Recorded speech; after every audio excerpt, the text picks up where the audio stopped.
안녕하세요. 쉬운 듯 하면서도 어려운 것이 우리말인 것 같습니다. 그래서 오늘은 건방진 우리말 달인이라는 책을 소개합니다. 건방진 우리말 달인은 우리말에 대한 자신감을 회복시켜주는 친절한 책입니다. 많은 우리나라 사람들이 모국어를 잘못 사용하거나 어려워하는 것이 안타깝게 여겨집니다. 이 책은 국민 모두를 건방질 정도로 강한 자신감을 가진 우리말 달인으로 만들겠다는 바람을 담고 있습니다. 그러면 책의 주요 내용을 살펴보도록 하겠습니다. 여자에게도 불알이 있다. 사람들이 귓볼이라고 부르는 게 있다. 귓바퀴 아래쪽으로 축 늘어진 살이다. 그러나 귓볼은 바른말이 아니다. 귓방울도 마찬가지다. 그러면 바른말이 무엇일까? 바로 귓불이다. 이때의 불은 불알을 싸고 있는 살로 된 주머니 또는 불알의 준말이다. 결국 귀불알이 줄어서 된 말이 귓불인 것이다. 귓밥은 절대로 죽어도 못 판다. 귓밥이란 귓불, 즉 귓바퀴 아래쪽으로 축 늘어진 살이 두툼한 정도를 뜻하는 말이기 때문이다. 우리가 뜨거운 물건을 만졌을 때 무의식 중에 손이 가는 곳, 바로 그곳의 두께를 가리키는 말이다. 그렇다면 귓구멍에 낀 때를 가리키는 말은 무엇일까? 바로 귀지라고 한다. 귀지는 귀이개로 파야 시원하다. 귓구멍에 낀 때의 바른말인 귀지를 파내는 물건은 무엇일까? 흔히 이것을 귀후비개, 귀파개, 귀수시개 등 제멋대로 부르는데 모두 바른말이 아니다. 바로 귀이개로 써야 한다. 구렛나루가 난 남자는 없다.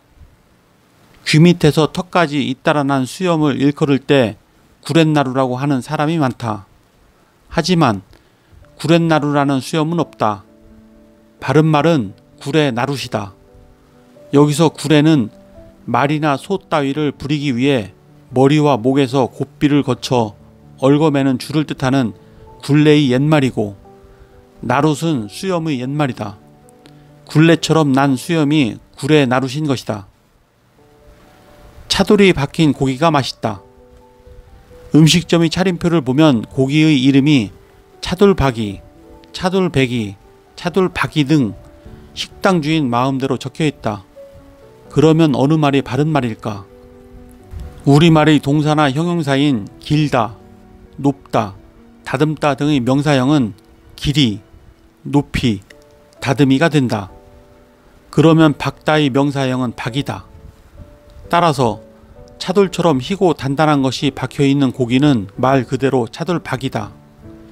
이와 비슷한 예로 얼굴이나 몸에 큰 점이 있는 사람이나 짐승을 가리키는 말은 점배기가 아니라 점박이이다.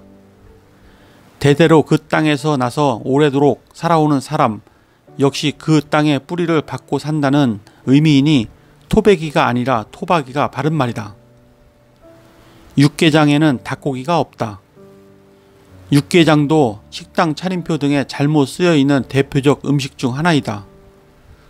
이 음식은 쇠고기를 삶아서 알맞게 뜯어놓고 얼큰하게 가진 양념을 하여 끓여낸다. 그런데 육개장이라고 하면 이상하지 않은가? 쇠고기를 주 재료로 하는 음식에 갑자기 닭을 뜻하는 게가 들어가 있다. 따라서 육개장은 바른말이 아니다. 바른 표기는 육개장이다. 이 말은 게장국에 뿌리를 두고 있다. 개고기를 끓인 보신탕 말이다. 그게 바로 게장국이다. 게장국의 준말이 게장인데 우리 조상들은 예부터 삼복더위 때는 이 게장을 즐겨 먹었는데 당시만 해도 가장 흔한 가축 중의 하나가 개였다. 일반 백성에게는 귀중한 영양 공급원이었다. 하지만 양반님네 집에서는 개고기 대신 쇠고기를 넣어 끓여 먹기도 했다. 그때는 쇠고기가 무척 귀하고 비싼 음식이었다. 아무튼 일반 백성이 게장국을 먹을 때 사대부 중 일부는 게장국에 개고기 대신 쇠고기를 넣어 먹으면서 그 이름을 게장국에 쇠고기를 뜻하는 육자를 덧붙여 육개장이라고 불렀다. 검정색이 아니라 검은색이다. 숯이나 먹의 빛깔처럼 어둡고 짙은 색을 얘기할 때 검정색을 써서는 안 된다. 검정은 검은 빛깔이나 물감을 뜻하는 말로 그 안에 이미 색의 의미를 지니고 있다. 그러므로 검정색은 검은색 빛깔의 색처럼 의미가 중첩된다. 파랑색, 빨강색, 노랑색, 하양색 등도 마찬가지다. 파란색, 빨간색, 노란색, 하얀색으로 써야 한다. 두갑절, 세곱절. 갑절과 곱절도 헷갈리기 쉬운 말이다. 갑절은 어떤 수량을 2번 합친 것을 일컫는 말로 물건값이 갑절이다 라고 하면 2배 비싸다는 뜻이다. 따라서 이 갑절 앞에는 두, 세, 네 따위 수간명사가 오지 못한다. 딱 2배일 때만 쓰이는 말이다. 이와 달리 곱절은 몇 배를 뜻하는 곱의 의미다. 따라서 두갑절 늘었다는 잘못된 표현이고 갑절 늘었다 혹은 두곱절 늘었다가 바른 표현이다. 쑥맥은 쑥맥이나 하는 말, 사리 분별을 못하는 어리석은 사람을 일컫는 말로 쑥맥이 널리 쓰이고 있다. 하지만 쑥맥은 바른말이 아니다. 순 우리말로 생각되는 쑥맥의 바른말은 한자말 쑥맥이다. 쑥맥은 쑥맥불변에서 온 말인데 쑥맥불변은 글자 그대로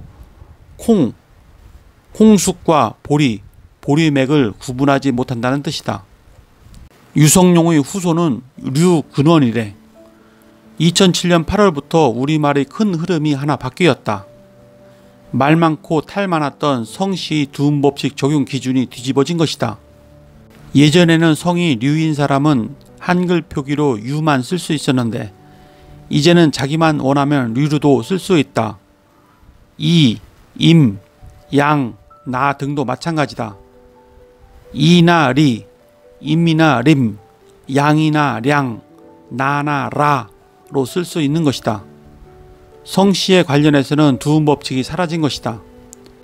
개인의 성은 혈연 집단을 상징하는 기호이자 개인의 동질성을 나타내는 고유명사이므로 국가가 표기법을 강제하는 것은 인격권 침해라는 게 대법원 판단이다. 한글 맞춤법 제11항에는 한자음 랴, 려, 레, 류, 리가 단어의 첫머리에 올 적에는 두음법칙에 따라 야, 여, 예, 요, 유, 이로 적는다 고 규정되어 있다. 그러면서 붙임에서 단어의 첫머리 이외의 경우에는 본음대로 적는다 고 했다. 하지만 거기서 끝나는 것이 아니라 다만 모음이나 니은 받침 뒤에 이어지는 렬, 률은 열, 율로 적는다고 덧붙여 놓았다. 즉 률과 렬은 한 말의 어중, 어말에 나올 때는 률, 렬로 적는 것이 원칙이나 자율, 백분율, 조율, 전율 등에서 보듯 모음이나 니은 받침 뒤에서는 율, 열로 적기로 한 것이다. 그러므로 상승률, 보급률은 잘못된 것이다. 상승률, 보급률로 써야 한다.